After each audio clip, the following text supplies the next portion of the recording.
The Story of Civilization, Volume 1, Our Oriental Heritage, Part 1, by Will Durant, continued, Cassette 9, Side 2. Originally, he seems to have been a god of thunder, dwelling in the hills, and worshipped for the same reason that the youthful Gorky was a believer when it thundered. The authors of the Pentateuch, to whom religion was an instrument of statesmanship, formed this Vulcan into Mars, so that in their energetic hands Yahweh became predominantly an imperialistic expansionist god of hosts, who fights for his people as fiercely as the gods of the Iliad. The Lord is a man of war, says Moses, and David echoes him. He teacheth my hands to war. Yahweh promises to destroy all the people to whom the Jews shall come, and to drive out the Hivite, the Canaanite, and the Hittite by little and little. And he claims as his own all the territory conquered by the Jews. He will have no pacifist nonsense. He knows that even a promised land can be won and held only by the sword. He is a god of war because he has to be. It will take centuries of military defeat, political subjugation, and moral development to transform him into the gentle and loving father of Hillel and Christ. He is as vain as a soldier. He drinks up praise with a bottomless appetite, and he is anxious to display his prowess by drowning the Egyptians. They shall know that I am the Lord when I have gotten me honor upon Pharaoh. To gain successes for his people, he commits or commands brutalities as repugnant to our taste as they were acceptable to the morals of the age. He slaughters whole nations with the naive pleasure of a Gulliver fighting for Lilliput. Because the Jews commit whoredom with the daughters of Moab, he bids Moses take all the heads of the people and hang them up before the Lord against the sun. It is the morality of Ashurbanipal and Ashur.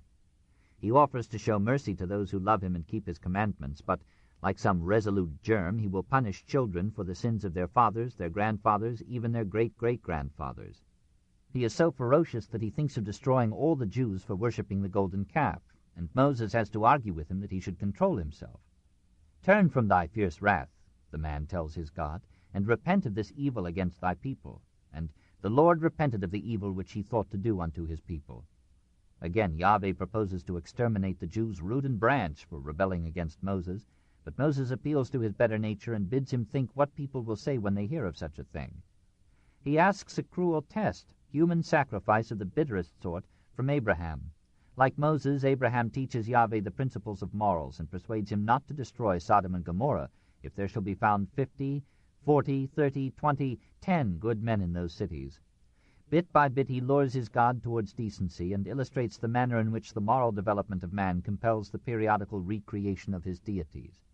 The curses with which Yahweh threatens his chosen people if they disobey him are models of vituperation, and inspired those who burned heretics in the Inquisition or excommunicated Spinoza.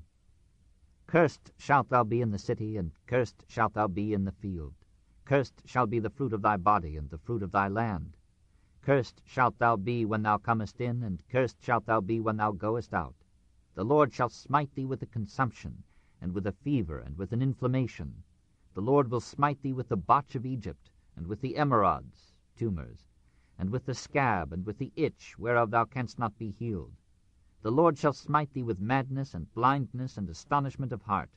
Also every sickness and every plague which is not written in the book of this law, them will the Lord bring upon thee until thou be destroyed." Yahweh was not the only God whose existence was recognized by the Jews or by himself. All that he asked in the first commandment was that he should be placed above the rest. "I am a jealous God," he confesses, and he bids his followers utterly overthrow his rivals and quite break down their images. The Jews before Isaiah seldom thought of Yahweh as the God of all tribes, even of all Hebrews. The Moabites had their god Chemosh, to whom Naomi thought it right that Ruth should remain loyal. Beelzebub was the god of Ekron. Milcom was the god of Ammon. The economic and political separatism of these peoples naturally resulted in what we might call their theological independence. Moses sings in his famous song, "Who is like unto thee, O Lord, among the gods?" And Solomon says, "Great is our God above all gods." Not only was Tammuz accepted as a real god by all but the most educated Jews, but his cult was at one time so popular in Judea that Ezekiel complained that the ritual wailing for Tammuz's death could be heard in the temple. So distinct and autonomous were the Jewish tribes that even in the time of Jeremiah many of them had their own deities. "According to the number of thy cities are thy gods, O Judah." And the gloomy prophet goes on to protest, against the worship of Baal and Moloch by his people. With the growth of political unity under David and Solomon, and the centering of worship in the temple at Jerusalem, theology reflected history and politics, and Yahweh became the sole God of the Jews. Beyond this henotheism, they made no further progress towards monotheism until the prophets. Henotheism is a clumsy but useful word coined by Max Müller to designate the worship of a god as supreme, combined with the explicit, as in India, or tacit, as in Judea, admission of other gods. Even in the Yahvistic stage, the Hebraic religion came closer to monotheism than any other pre-prophetic faith, except the ephemeral sun worship of Ikhnaton. At least equal as sentiment and poetry to the polytheism of Babylonia and Greece, Judaism was immensely superior to the other religions of the time in majesty and power, in philosophic unity and grasp, in moral fervor and influence. This intense and somber religion never took on any of the ornate ritual and joyous ceremonies that marked the worship of the Egyptian and Babylonian gods. A sense of human nothingness before an arbitrary deity darkened all ancient Jewish thought. Despite the efforts of Solomon to beautify the cult of Yahweh with color and sound, the worship of this awful divinity remained for many centuries a religion of fear rather than of love. One wonders, in looking back upon these faiths, whether they brought as much consolation as terror to humanity. Religions of hope and love are a luxury of security and order. The need for striking fear into a subject or rebellious people made most primitive religions cults of mystery and dread. The Ark of the Covenant, containing the sacred scrolls of the law, symbolized by its untouchability the character of the Jewish creed. When the pious Uzzah, to prevent the ark from falling into the dust, caught it for a moment in his hands, the anger of the Lord was kindled against Uzzah, and God smote him there for his error, and there he died. The central idea in Judaic theology was that of sin. Never has another people been so fond of virtue, unless it was those Puritans who seemed to step out of the Old Testament with no interruption of Catholic centuries. Since the flesh was weak and the law complex, sin was inevitable, and the Jewish spirit was often overcast with the thought of sin's consequences, from the withholding of rain to the ruin of all Israel. There was no hell in this faith as a distinctive place of punishment, but almost as bad was the Sheol, or land of darkness under the earth, which received all the dead, good and wicked alike, except such divine favorites as Moses, Enoch, and Elijah. The Jews, however, made little reference to a life beyond the grave. Their creed said nothing of personal immortality, and confined its rewards and punishments to this mundane life. Not until the Jews had lost hope of earthly triumph did they take over, probably from Persia and perhaps also from Egypt, the notion of personal resurrection. It was out of this spiritual denouement that Christianity was born. The threat and consequence of sin might be offset by prayer or sacrifice. Semitic, like Aryan sacrifice, began by offering human victims. Then it offered animals, the first fruits of the flocks, and food from the fields. Finally, it compromised by offering praise. At first, no animal might be eaten unless killed and blessed by the priest and offered for a moment to the god. Circumcision partook of the nature of a sacrifice and perhaps of a commutation. The god took a part for the whole. Menstruation and childbirth, like sin, made a person spiritually unclean and necessitated ritual purification by priestly sacrifice and prayer. At every turn, taboos hedged in the faithful. Sin lay potential in almost every desire, and donations were required in atonement for almost every sin.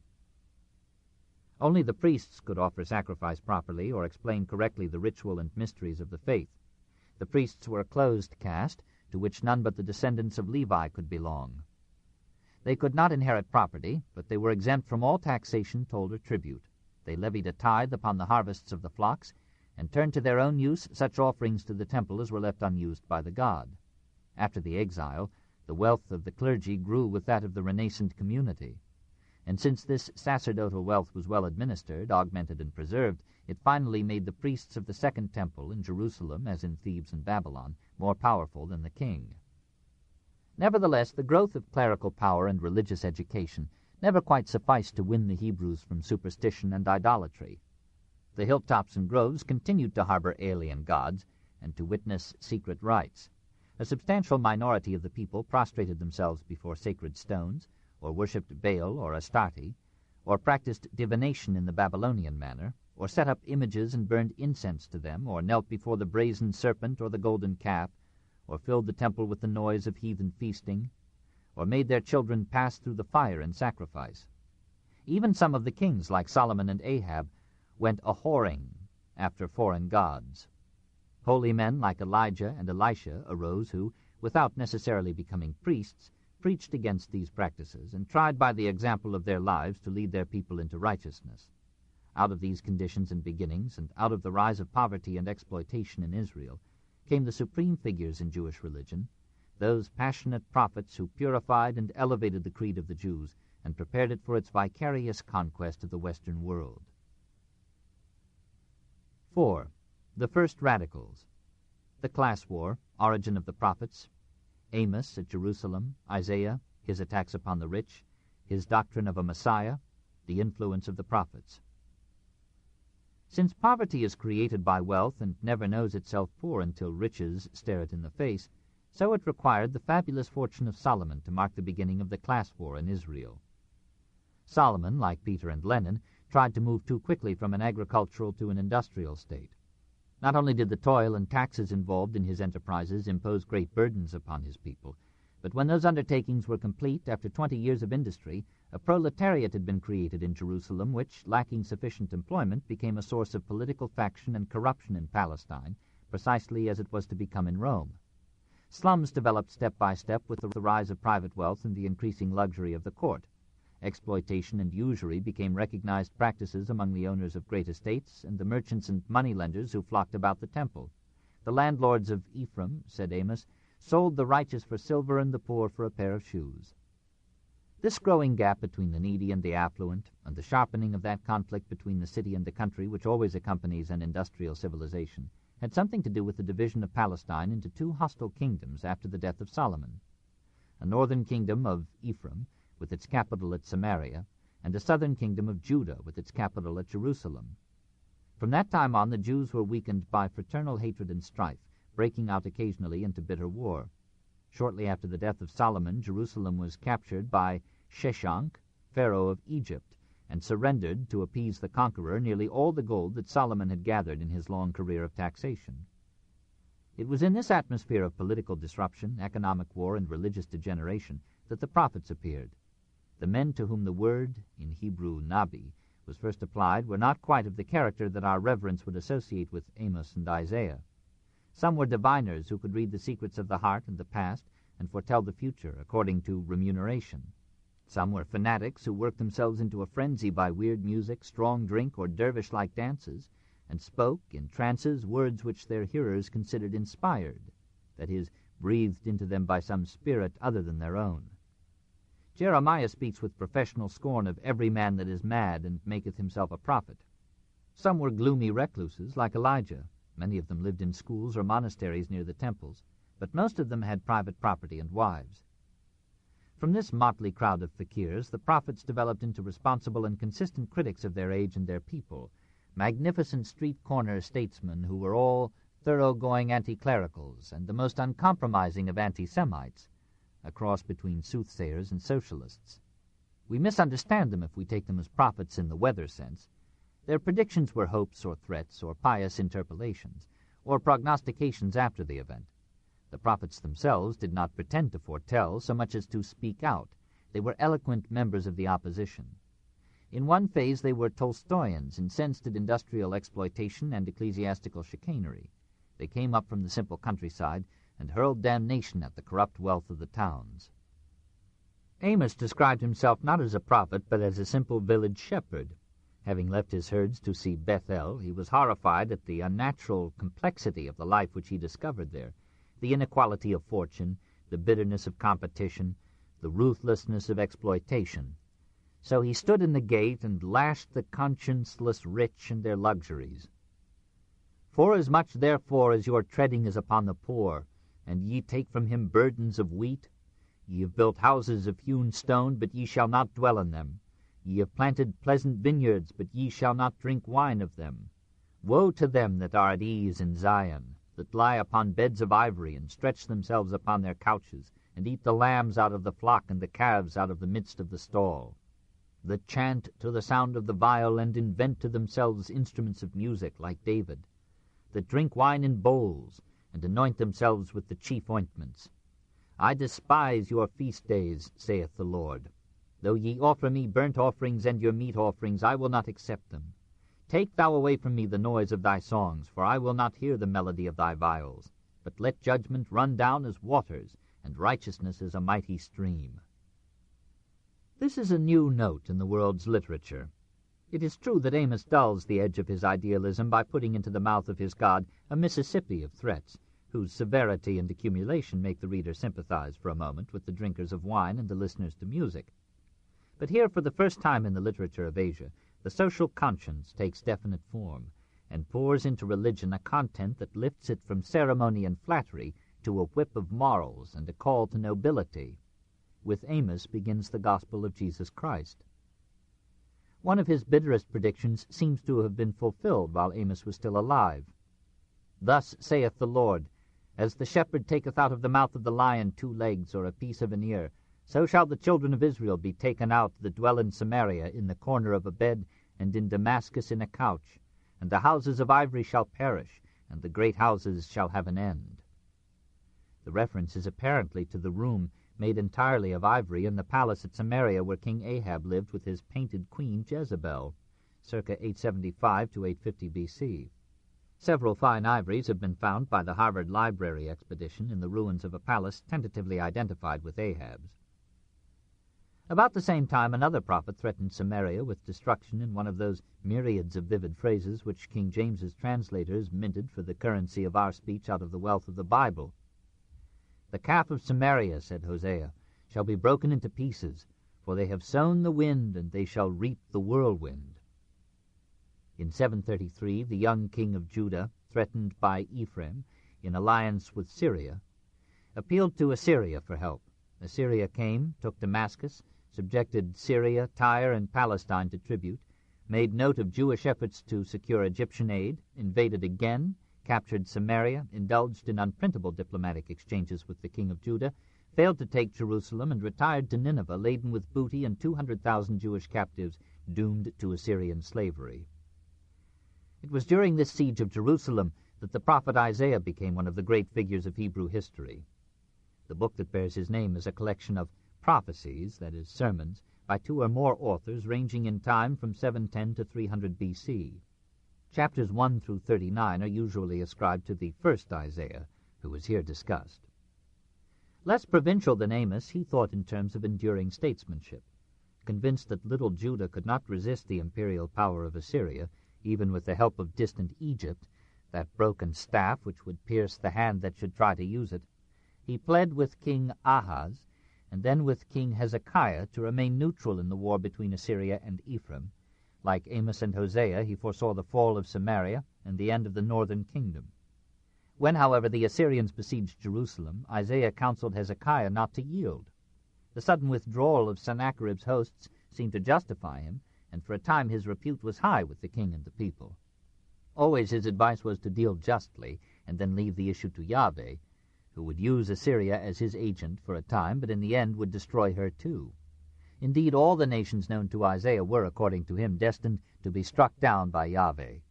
In a few chapters, 16 through 23, Moab, Syria, Ethiopia, Egypt, Babylon, and Tyre are dedicated to destruction. Every one shall howl. This ardor for ruination, this litany of curses, mars Isaiah's book as it mars all the prophetic literature of the Bible.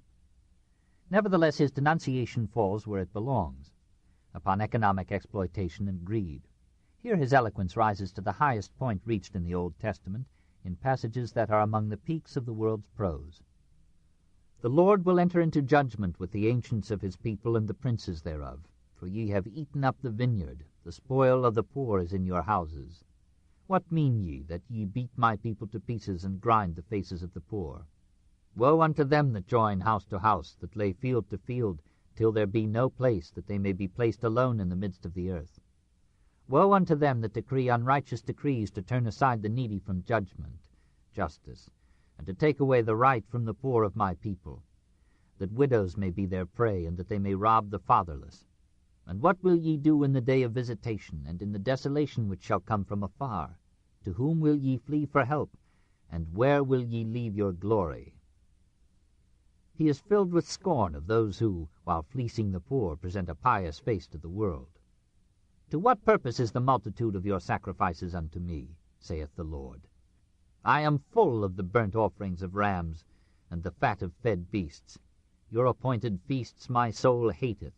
They are a trouble unto me. I am weary to hear them. And when ye spread forth your hands, I will hide mine eyes from you. Yea, when ye make many prayers, I will not hear. Your hands are full of blood. Wash ye, make ye clean, put away the evil of your doings from before mine eyes. Cease to do evil, learn to do well, seek judgment, justice. Relieve the oppressed, judge the fatherless, plead for the widow. He is bitter, but he does not despair of his people, just as Amos had ended his prophecies with a prediction, strangely apt today, of the restoration of the Jews to their native land. So Isaiah concludes by formulating the messianic hope, the trust of the Jews in some Redeemer who will end their political divisions, their subjection, and their misery, and bring an era of universal brotherhood and peace. Behold, a virgin shall conceive and bear a son, and shall call his name Emmanuel. For unto us a child is born, and the government shall be upon his shoulder, and his name shall be called Wonderful, Counselor, the Mighty God, the Everlasting Father, the Prince of Peace.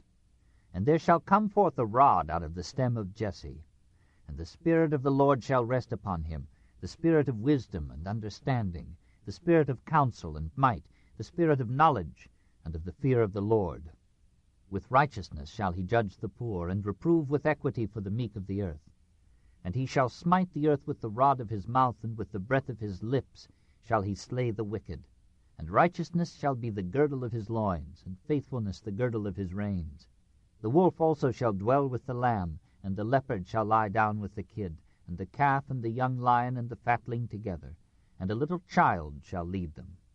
And they shall beat their swords into plowshares, and their spears into pruning hooks.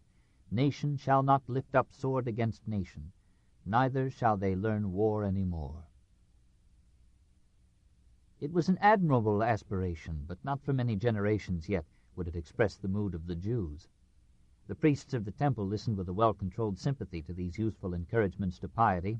Certain sects looked back to the prophets for part of their inspiration, and perhaps these excoriations of all sensual delight had some share in intensifying the desert-born Puritanism of the Jews.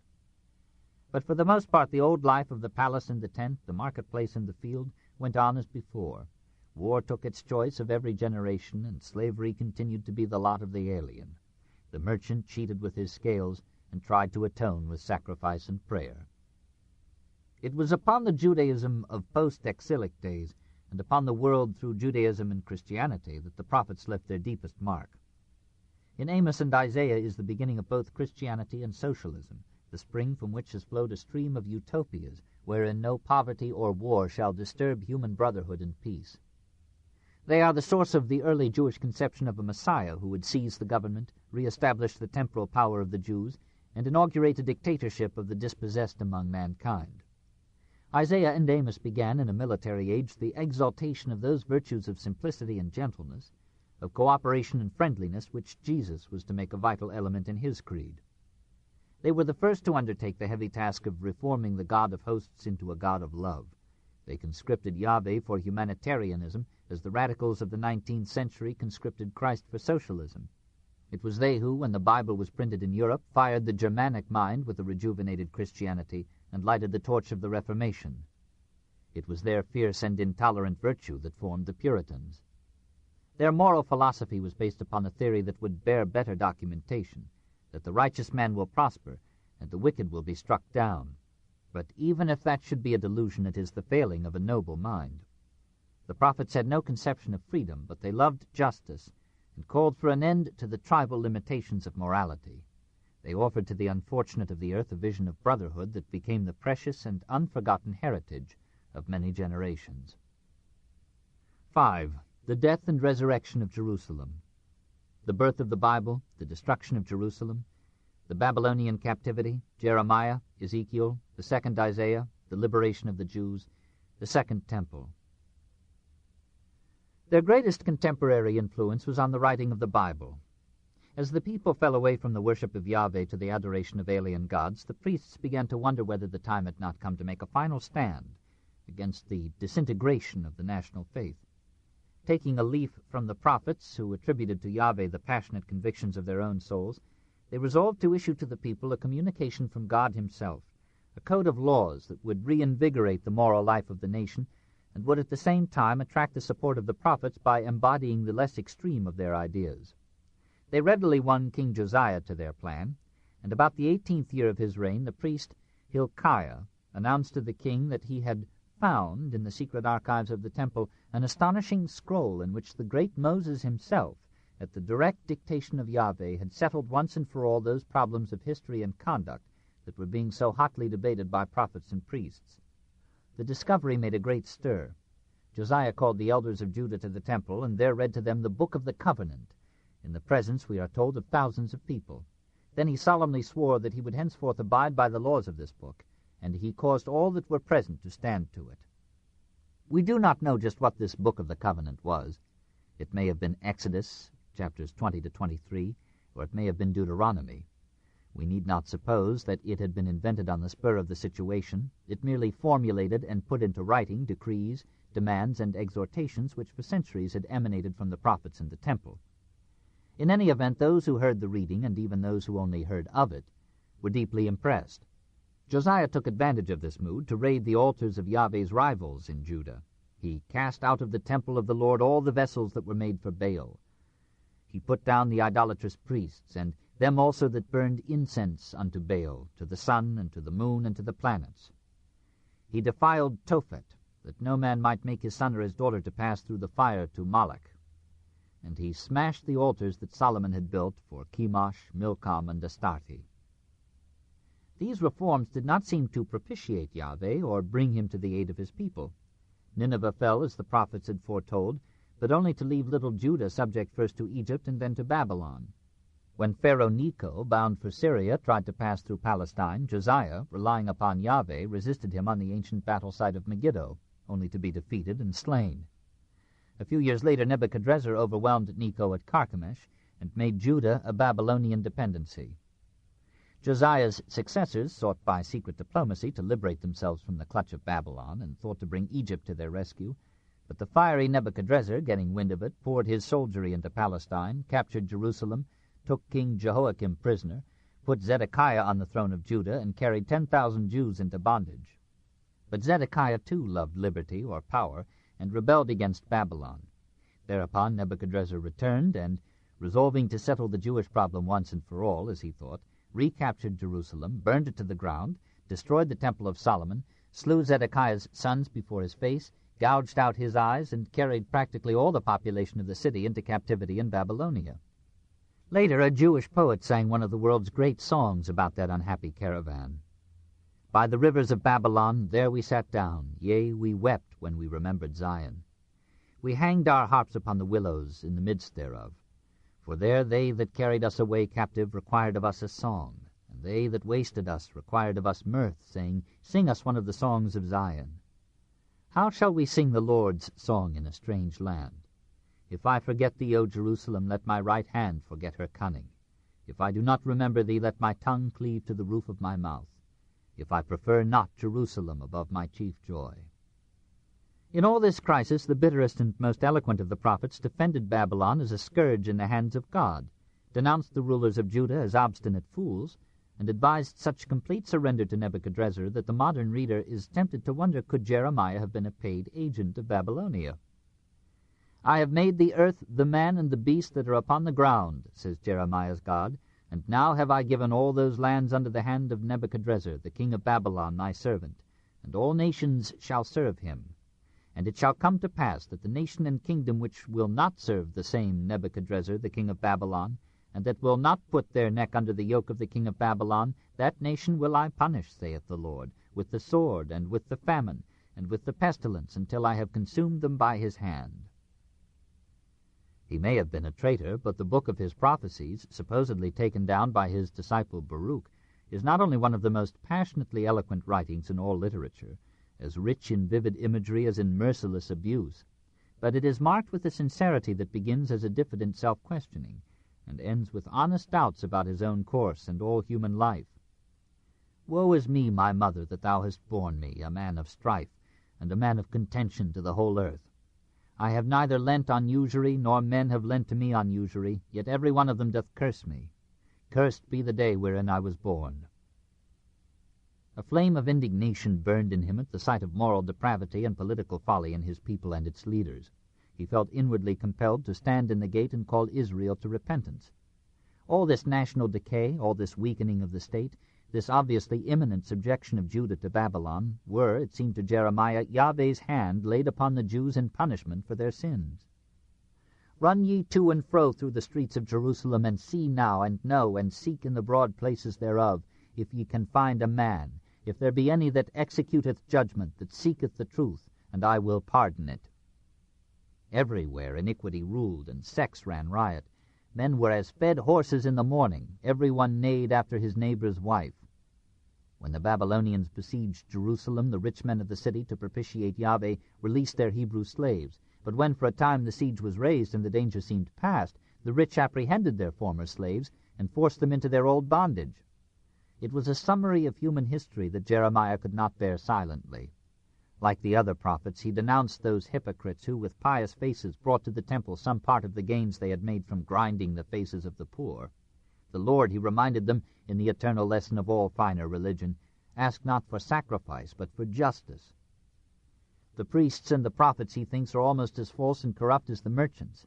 They, too, like the people, need to be morally reborn, to be, in Jeremiah's strange phrase, circumcised in the spirit as well as in the flesh. "Circumcise yourselves to the Lord, and take away the foreskins of your heart." Against these abuses the prophet preached with a fury rivaled only by the stern saints of Geneva, Scotland, and England. Jeremiah cursed the Jews savagely, and took some delight in picturing the ruin of all who would not heed him. Time and again he predicted the destruction of Jerusalem and the captivity in Babylon, and wept over the doomed city, whom he called the daughter of Zion, in terms anticipatory of Christ. "Oh, that my head were waters, and mine eyes a fountain of tears, that I might weep day and night for the slain of the daughter of my people." To the princes of Zedekiah's court all this seemed sheer treason. It was dividing the Jews in counsel and spirit in the very hour of war. Jeremiah tantalized them by carrying a wooden yoke around his neck, explaining that all Judah must submit, the more peaceably the better, to the yoke of Babylon. And when Hananiah tore this yoke away, Jeremiah cried out that Yahweh would make yokes of iron for all the Jews.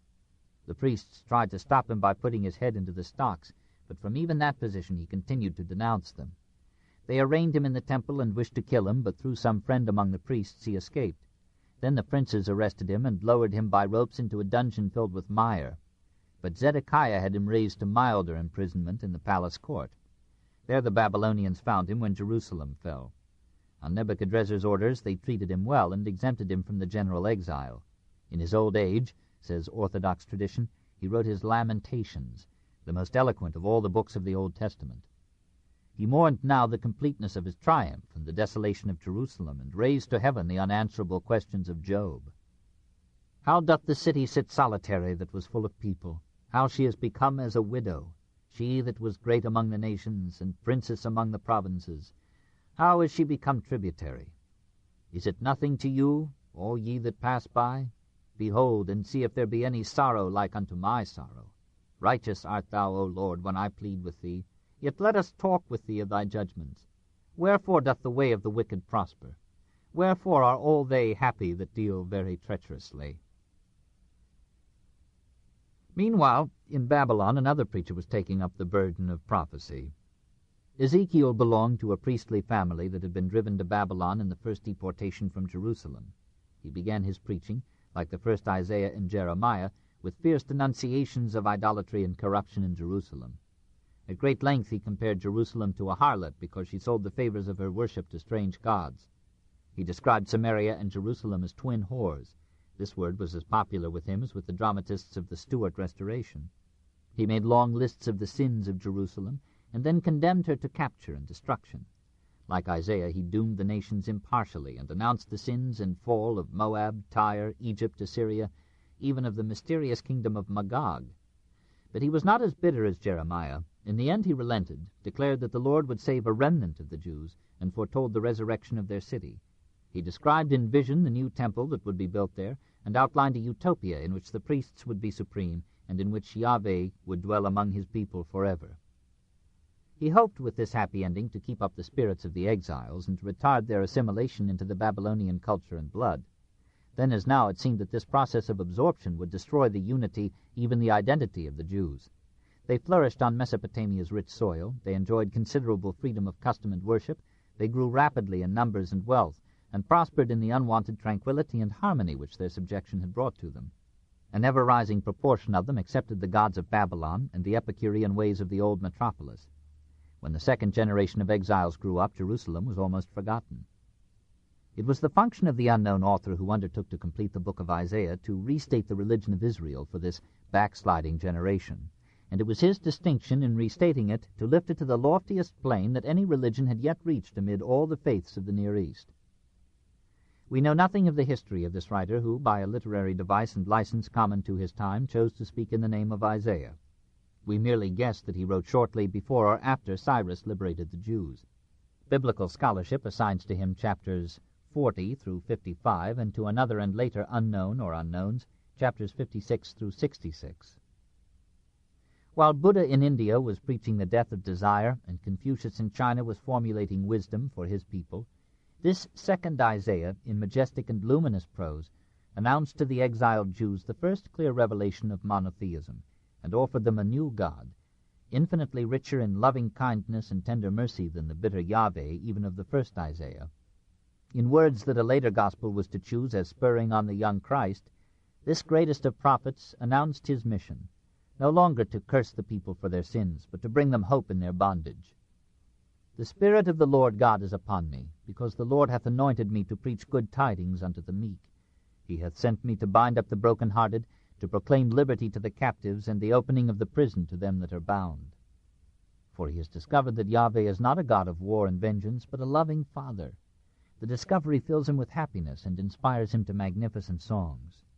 He predicts the coming of the new God to rescue his people. The voice of him that crieth in the wilderness, Prepare ye the way of the Lord, make straight in the desert a highway for our God. Every valley shall be exalted, and every mountain and hill shall be made low, and the crooked shall be made straight, and the rough places plain. Behold, the Lord God will come with strong hand, and his arm shall rule for him. He shall feed his flock like a shepherd. He shall gather the lambs with his arm, and carry them in his bosom, and shall gently lead those that are with young. The prophet then lifts the messianic hope to a place among the ruling ideas of his people, and describes the servant who will redeem Israel by vicarious sacrifice. He is despised and rejected of men, a man of sorrows and acquainted with grief. He was despised, and we esteemed him not. Surely he hath borne our griefs and carried our sorrows, yet we did esteem him stricken, smitten of God, and afflicted. But he was wounded for our transgressions, he was bruised for our iniquities. The chastisement of our peace was upon him, and with his stripes we are healed. The Lord hath laid on him the iniquity of us all. Modern research does not regard this servant as the prophetic portrayal of Jesus. Persia, the second Isaiah predicts, will be the instrument of this liberation. Cyrus is invincible. He will take Babylon and will free the Jews from their captivity. They will return to Jerusalem and build a new temple, a new city, a very paradise. The wolf and the lamb shall feed together, and the lion shall eat straw like a bullock, and dust shall be the serpent's meat. They shall not hurt or destroy in all my holy mountain, saith the Lord.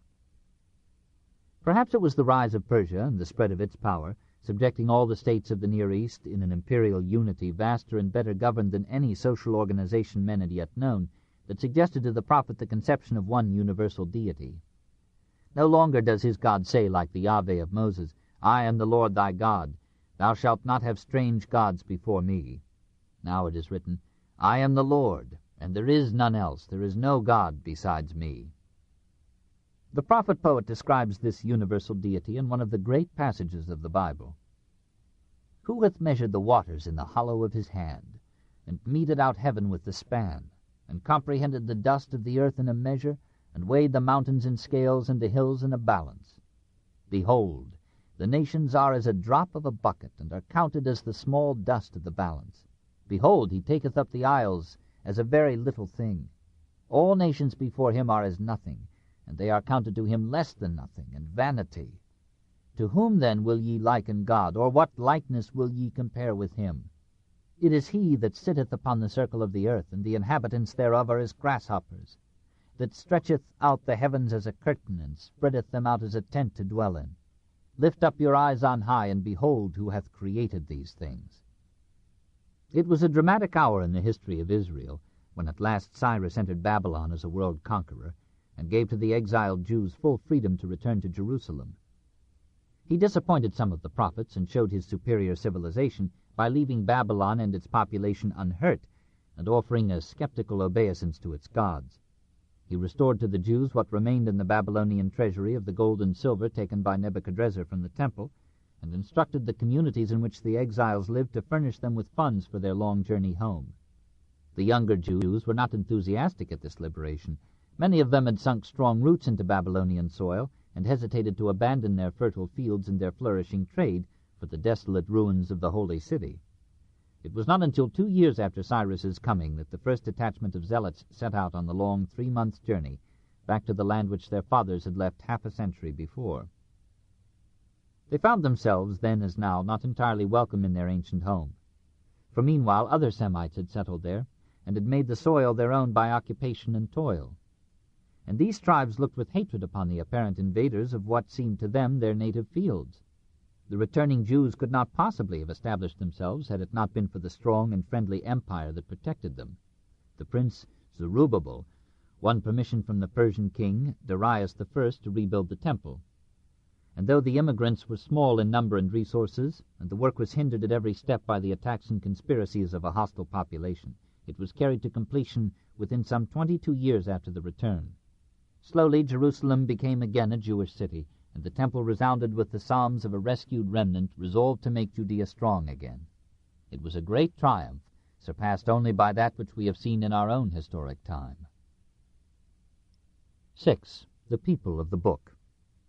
The book of the law, the composition of the Pentateuch, the myths of Genesis, the Mosaic Code, the 10 Commandments, the idea of God, the Sabbath, the Jewish family, estimate of the Mosaic legislation. To build a military state was impossible. Judea had neither the numbers nor the wealth for such an enterprise. Since some system of order was needed that, while recognizing the sovereignty of Persia, would give the Jews a natural discipline and a national unity, the clergy undertook to provide a theocratic rule based, like Josiah's, on priestly traditions and laws promulgated as divine commands.